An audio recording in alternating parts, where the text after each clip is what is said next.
Peace, peace, family. This video right here is about karma. Now, before I go into karma, what karma is. After I break down what karma is, I'm going to give y'all step by step the scientific understanding of how karma works. In case you just don't think that the universe is reacting to you instead of acting upon you. So with that being said, what is karma? Long story short, to give a simple synopsis of what karma is. Karma is the reaction to your own actions by you, for you, to you, manifested within you. So with that being said, karma is, a lot of people have an incorrect connotation on karma. Karma is not if you slap somebody, somebody's going to slap you. You might rape somebody and never get caught. You might get away with it in this lifetime. So we got to do away with the negative, karma cannot replace Jesus. It used to be, you gonna go to hell and Jesus gonna get you. Now you niggas took Jesus down and you put the ancestors and karma up there. And all you niggas keep talking about the ancestors and the karma. The karma and the ancestors is not gonna do physically what you have to do. That's your goddamn job. Karma is the energetic signature. And I'm gonna do a video on energetic signatures after this. Is the energetic signature that you sign using your heat, using your biofield to generate heat, aka your aura, and you stamp what you do in the universe, and it's sent out, okay, through the form of sinusoidal curvature waves. Go look it up. Sinusoidal waves are waves that basically are balanced out and are equal in length, and they keep a balanced signature as they're being emitted from one organism to the next. Sinusoidal waves. So with that being said, family, you are emitting sinusoidal waves from your body every day, and the frequency of these waves are predicated upon the temperature of your heart. Remember, temperature, when you do the etymology on the word, it comes from temporare, which means state of being. Your heart is 100,000 more electrically charged and powerful than your brain. More times powerful than your brain. So with that being said, you actually manifest your existence from your will. You feel me? Your thoughts are the initial, let's say, guiding tool. But your will is actually gravitationally pulls your reality to you. Now, why is this important? When we dealing with karma, right? You got to understand. Karma don't got to come back tonight. Okay? It is not instant karma. Okay? This ain't no goddamn Vine on YouTube. You can get your karma. You might get your karma 1,000 years from now. How? How does this work? Let me show you how. The zodiac sign controls the soul as well as the blueprint for building the body.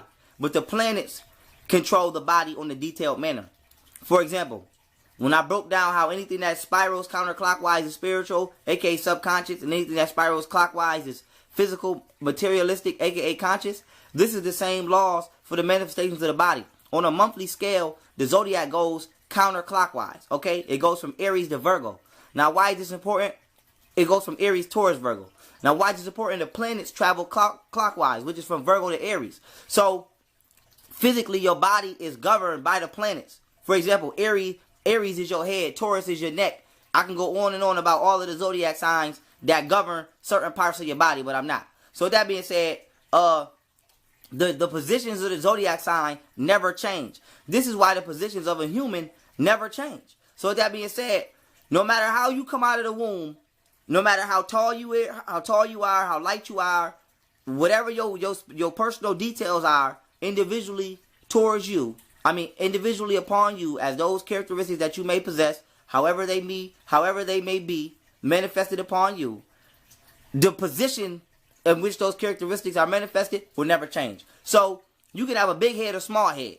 The fact will never change that your head is always on your neck. You know why? Because Aries is always where it is in the solar system. And Aries governs the position of where your head go. Pisces governs where your feet go. You will always have 2 feet attached to the bottom of your goddamn ankles, calves, legs, and so on and so forth. You know why? Because Pisces is always positioned where it is in the zodiac. So as long as the zodiacs never move, how your body comes out will never move. And I'm mad I can't think of the damn name of the man. Y'all probably see him. He be stretched out like this, and he be inside of a circle, and he be connected to the zodiac signs. Now, I can't think of his name right now off my head. I had it. If you can get it, throw it in the comments for the family to see.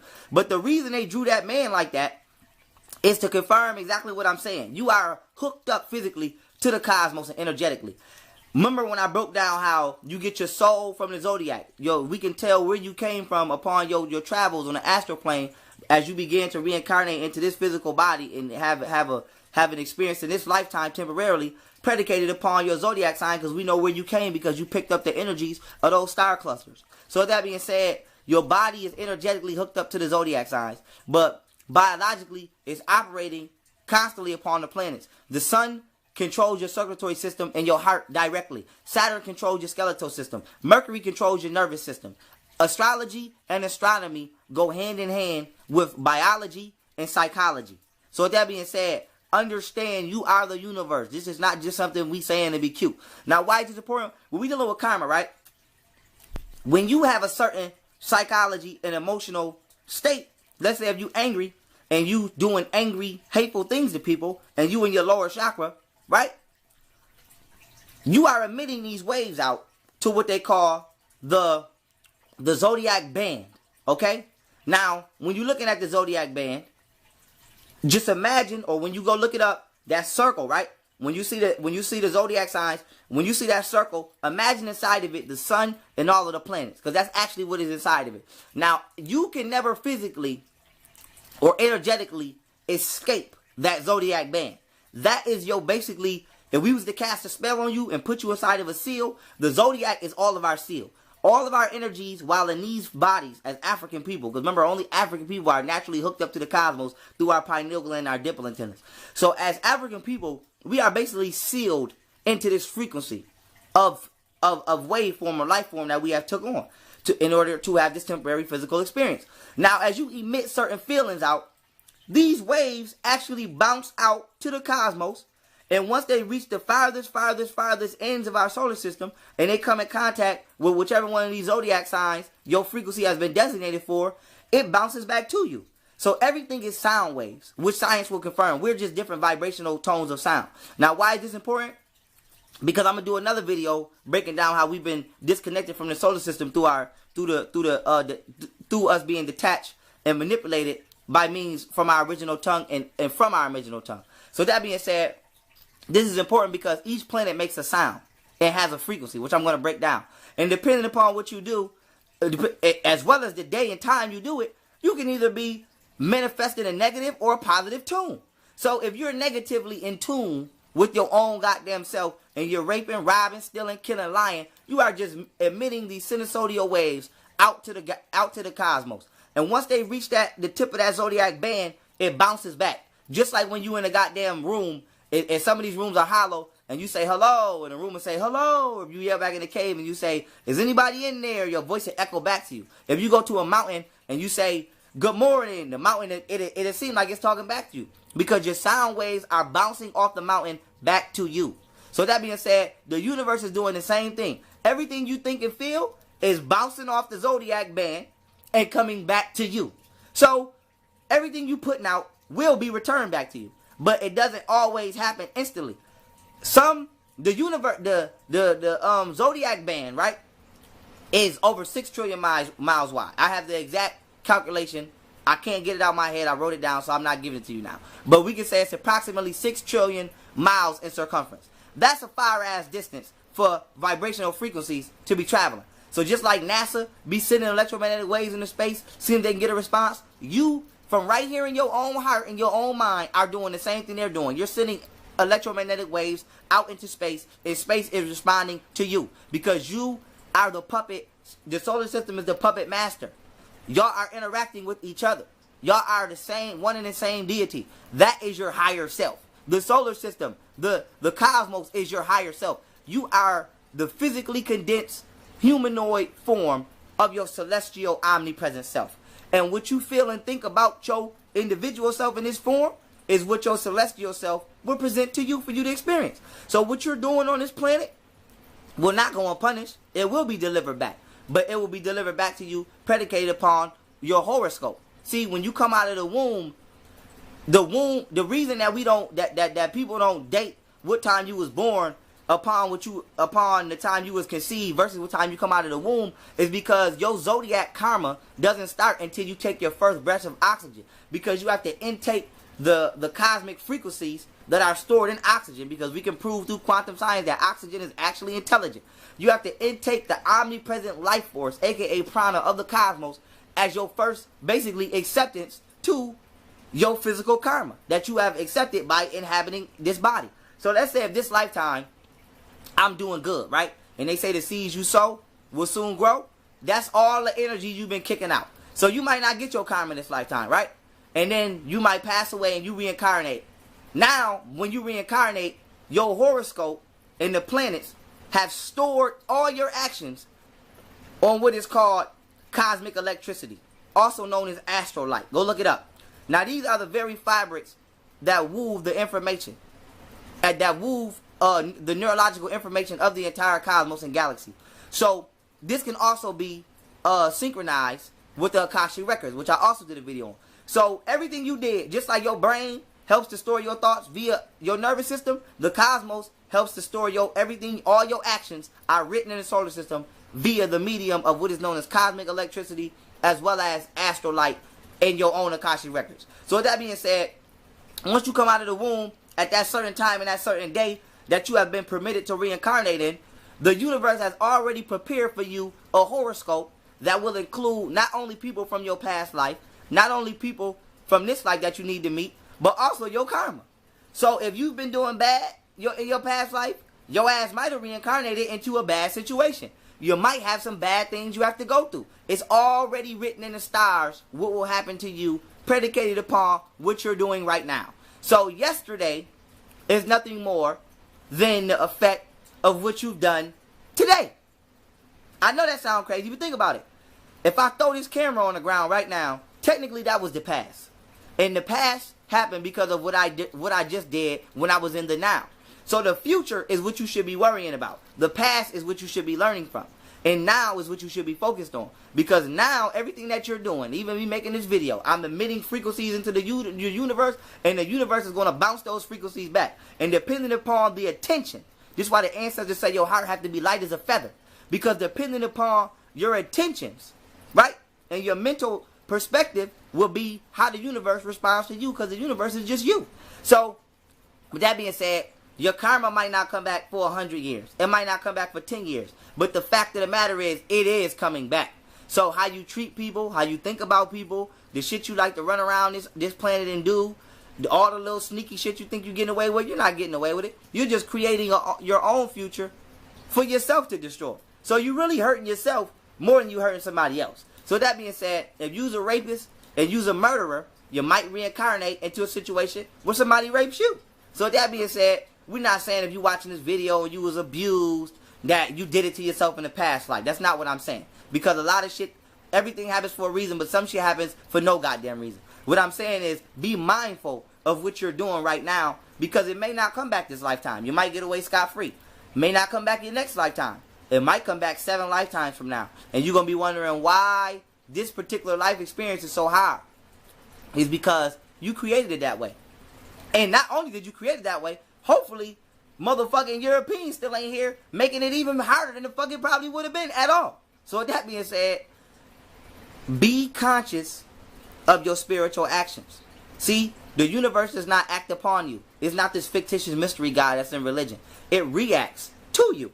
If you mad, remember, I did that video called Atomic Reality. Go watch it. If you mad, you're going to energetically start to vibrate particles that manifest that reality for you. I don't got to be mad. You could be mad. We having 2 different experiences in the same room. The room is not mad. It's just the frequency coming from you is mad, and the frequency coming from me is happy. So the room is producing for you what you're producing for it. And the room is producing for me what I'm producing for it. That's how karma works. That's simple. Karma is not if you kick somebody gonna come kick you. No. Karma is the frequency that you put out, you will get it back. And you might manifest an entire lifetime to pay that spiritual debt. So I would advise everybody get their natal charts and their horoscopes done, and pay attention to not only the life paths and the things you've experienced in your life. I guarantee you it already was written in your natal chart by the time you came out of the womb, but also pay attention to the people in them. Because you might have did somebody dirty in your past life, cheated on them, got them killed, whatever. And now you might be like, damn, why this person doing this to me in my life? If you go look in your natal chart, I guarantee you your natal chart going to tell you exactly who that person is and why they're doing it. And that way you can release the karma. See, nothing is guaranteed and indefinite. Just because you do bad don't mean that you can't do good. You can't erase what you do, but you can definitely neutralize. Just like in science they say positive neutralize the negative, you can do bad your whole life. If you start doing good, you will neutralize that, and eventually your good will begin to outweigh your bad. Everything is weight. See, nothing goes away. This is why our ancestors used the scale, because the scale was symbolic to the Libra constellation. Weight, celestial weight, balance, light heart. If I steal for 20 years, but then I give back for 40 years, I can't undo my wrong, but I can definitely outdo my wrong with right. I can't undo it, but I can outdo it with correct actions. So with that being said, some things are non-repentable. Let's get that straight. All right? So I don't want nobody thinking I could rape a kid and the ancestors in the car. No, you're done. You're pretty much about done. Like, so you better get it right. I would advise you not to do that. I don't have no ways or means for you to work that karma off. I'm just saying. So with that being said, we're not going to start pillaging motherfuckers and doing wicked things and thinking that you're going to outdo that. For me, everything is predicated upon your attention and your understanding. If you think you're going to manipulate and outsmart the creator, I have a surprise for you. So and the creator has a surprise for you. So with that being said, that's a surprise you don't want. So when we're dealing with karma, family, karma is predicated precisely off you because you are energetically and physiologically hooked up to the solar system. And you emit sinusoidal waves to the solar system every goddamn second. Even watching this video, you emitting them. And what you're putting out is what you will get back. So the universe, at this point in time, outside of the wicked-ass government and the shit they've been doing, exclude them. Exclude the unnatural for a second. Just imagine we was here naturally. Everything that's naturally been going wrong in your life is your fault. Everything that's unnaturally been going wrong in your life is their fault. So now think about it. You got two people fucking your life up. You have an unnatural entity on this planet bringing negativity into your life, and then they're convincing you to feel and think ways about your own self and environment to help you bring negativity into your own life as well. So you've been being tricked, and this is why we got to study the occult, because you have people who know the sacred sciences of us spiritually and are using us against us. So with that being said, family, everybody right now, hopefully you've obtained the information that the ancestors would have liked me to convey to you in this video for you to obtain, and that you can begin to fix your karma right now. So with that being said, we ain't talking about deleting everything you've done. We're talking about accepting your wrong, accepting the fact that you were wrong when doing it, and also accepting the path of doing right at this precise second in order to manifest a different reality for yourself other than the one that you have currently up until this point been existing in. And with that being said, I love y'all. Peace.